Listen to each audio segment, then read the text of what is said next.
Hello, in this video I'm going to show you how you can adjust touch gestures of your Sennheiser CX Plus.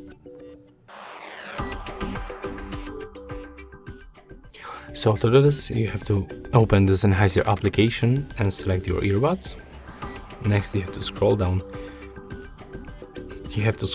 And enable the touch controls, then click customize. Right here we can find gestures that we can customize, and at the bottom we can find the gestures that you cannot change. So it's about answer and end calls and also reject calls. So we can switch, for example, the tap 3 times function.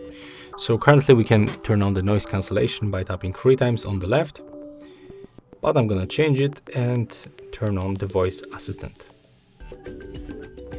And for the right earbud with the tap 3 times, I'm gonna turn to the play and the pause.